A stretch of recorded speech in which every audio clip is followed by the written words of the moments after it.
गं गणपतये नमः। आइए सुनते हैं आज गणेश चतुर्थी पर विनायक जी की यह कहानी। इसको सुनने मात्र से सारे कष्टों से मिलती है मुक्ति। एक गांव में माँ बेटी रहती थी। एक दिन वह अपनी माँ से कहने लगी कि गांव के सब लोग गणेश मेला देखने जा रहे हैं, मैं भी मेला देखने जाऊंगी। माँ ने कहा कि वहाँ बहुत भीड़ होगी, कहीं गिर जाओगी तो चोट लगेगी।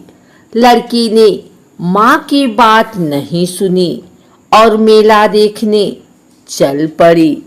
माँ ने जाने से पहले बेटी को 2 लड्डू दिए और 1 घंटी में पानी दिया। माँ ने कहा कि 1 लड्डू तो गणेश जी को खिला देना और थोड़ा पानी पिला देना, दूसरा लड्डू तुम खा लेना और बचा पानी पी लेना। लड़की मेले में चली गई।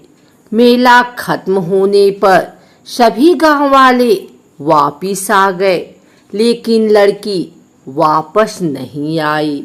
लड़की मेले में गणेश जी के पास बैठ गई और कहने लगी कि 1 लड्डू और पानी गणेश जी तुम्हारे लिए और 1 लड्डू और बाकी बचा पानी मेरे लिए।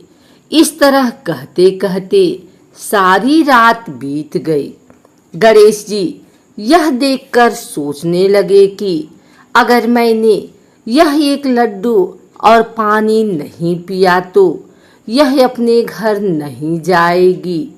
यह सोचकर गणेश जी एक लड़के के वेश में आए और उससे 1 लड्डू लेकर खा लिया और साथ ही थोड़ा पानी भी पी लिया। फिर वह कहने लगे कि मांगो, तुम क्या मांगती हो। लड़की मन में सोचने लगी कि क्या मांगूं, अन्न मांगूं या धन मांगूं, या अपने लिए अच्छा वर मांगूं, या खेत मांगूं या महल मांगूं। वह मन में सोच रही थी तो गणेश जी उसके मन की बात को जान गए। वह लड़की से बोले कि तुम अपने घर जाओ और तुमने जो भी मन में सोचा है वह सब तुम्हें मिलेगा।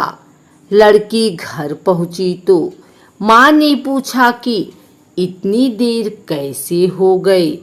बेटी ने कहा कि आपने जैसा कहा था मैंने वैसा ही किया है और देखते ही देखते जो भी लड़की ने सोचा था वह सब कुछ हो गया। तो यह रही विनायक जी की कहानी। एक और कथा के अनुसार एक ब्राह्मण था जो नित्य प्रतिदिन सुबह उठकर गंगा जी स्नान के लिए जाता और आकर विनायक जी की पूजा करता और विनायक जी की कहानी सुनता था।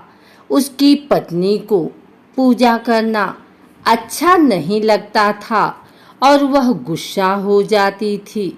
कहती थी कि सुबह पहले पूजा करने के लिए बैठ जाते हो, मैं झाड़ू निकालती हूँ, घर का काम करती हूँ, तुम्हें कोई काम नहीं है क्या।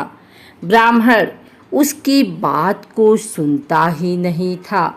एक दिन ब्राह्मण गंगा जी नहाने के लिए चला गया और पीछे से ब्राह्मणी ने विनायक जी को छुपा कर रख दिया। वापस आकर ब्राह्मण ने कहा कि विनायक जी की मूर्ति कहाँ गई। तो ब्राह्मणी बोली कि मुझे तो नहीं पता कहाँ गई। ब्राह्मण ने खाना नहीं खाया और पानी भी नहीं पिया। राम ने कहा कि जब तक मैं विनायक जी की पूजा नहीं कर लेता तब तक अन्न जल का ग्रहण नहीं कर सकता। मैं तो विनायक जी की पूजा करने के बाद ही अन्न जल ग्रहण करूँगा। ब्राह्मणी ने ब्राह्मण को बहुत समझाया कि खाना खा लो, लेकिन उसने नहीं खाया। दोनों को लड़ते झगड़ते देखकर विनायक जी की मूर्ति हंसने लगी। तब ब्राह्मणी गुस्से में आकर बोली कि मूर्ति वहाँ रखी है। उसके बाद ब्राह्मण ने विनायक जी की पूजा अर्चना की। तब अचानक ही विनायक जी की मूर्ति बोल उठी कि तुझे मेरी सेवा करते हुए बहुत दिन हो गए, कुछ मांग। ब्राह्मण बोला कि अन्न मांगू, धन मांगू, जितना दुनिया में सुख है वह सब मांगू। तब विनायक जी ने सारा सुख, धन, अन्न सब ब्राह्मण को दे दिया। ब्राह्मण मूर्ति को मंदिर में रखकर पूजा अर्चना करने लगा। ब्राह्मणी को इतना अन्न धन मिलने से उसकी भी पूजा करने की श्रद्धा जाग उठी और वह भी ब्राह्मण को बोलकर मूर्ति घर में रखवाई और खूब प्रेम से पूजा करने लगी। हे विनायक जी महाराज, जैसा ब्राह्मण को सुख दिया वैसा सबको देना।